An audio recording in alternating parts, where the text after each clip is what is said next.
Je m'appelle Jean-Louis Magnier et je suis artiste. Je vis à Nevers. J'ai suivi une formation aux Beaux-Arts à l'école des Beaux-Arts d'Angoulême et de Clermont-Ferrand. Après, j'ai fait Histoire de l'art. C'est la première fois que j'expose à Nice.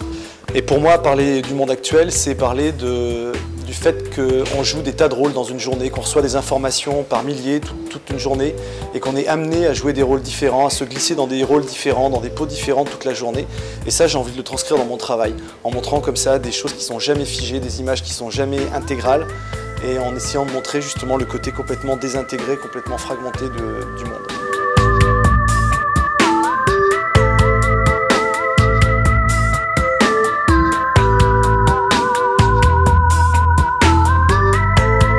J'ai fait une seconde version de cette installation l'année dernière du côté d'Angers, dans un festival d'art contemporain, et c'était dans une chapelle. Et mes deux installations jusqu'ici étaient en éclairage naturel. Là, pour la première fois, j'ai essayé de travailler sur l'éclairage artificiel, et avec une installation totalement intérieure. L'Arbre Invisible, c'est une installation que j'ai mis au point il y a déjà 4 ans. J'ai fait une première version plus petite. C'était une façon de rassembler un petit peu tous les thèmes qui me sont chers, le travail sur les reflets, l'ombre, la lumière, le mouvement, la légèreté, et en même temps de travailler sur le thème de l'arbre, qui est un thème qui m'est très cher depuis très longtemps.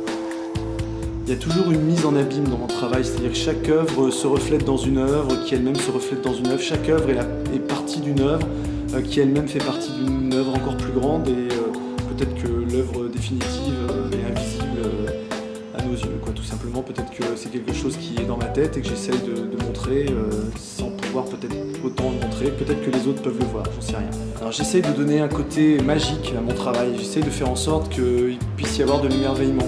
J'aimerais que les gens puissent regarder mon travail et découvrir de nouvelles choses 6 mois, 1 an, 2 ans après les avoir regardés pour la première fois.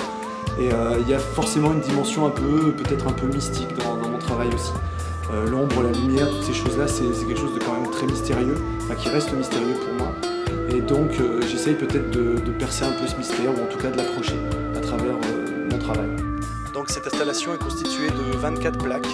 C'est une sorte de plexiglas que j'ai peint. Et en fait, c'est une installation qui bouge en fonction du mouvement du public. Dès que le public arrive autour de l'installation, l'image change. Et il faut rester très longtemps pour arriver éventuellement à discerner la silhouette de l'arbre. C'est pour ça qu'il s'appelle arbre invisible. En fait, il n'y a que l'extérieur de l'arbre qui est peint. C'est le vide autour de l'arbre qui est peint. L'arbre lui-même n'est pas visible. Pour moi, une œuvre d'art parle obligatoirement du monde dans lequel on vit et de notre époque aussi. Alors, il y a un côté spatial très important dans mon travail. À chaque fois, j'essaie de jouer comme ça avec les plans, de faire en sorte de perdre le regard du spectateur, qu'il ne sache pas vraiment ce qui est proche de lui, ce qui est loin.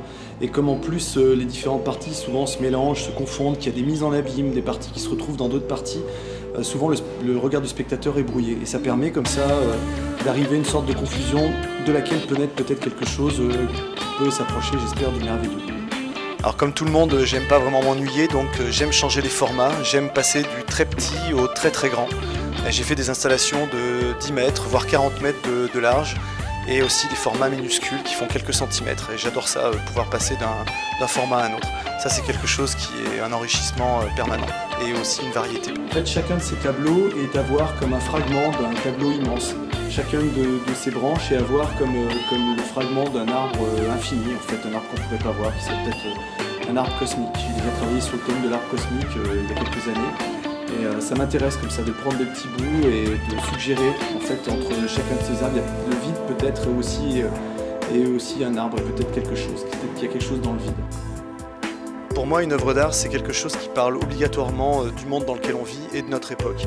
Et je ne me limite pas uniquement au thème de l'arbre, même s'il est central dans mon travail. Je travaille aussi sur d'autres thèmes, paysages, des portraits aussi.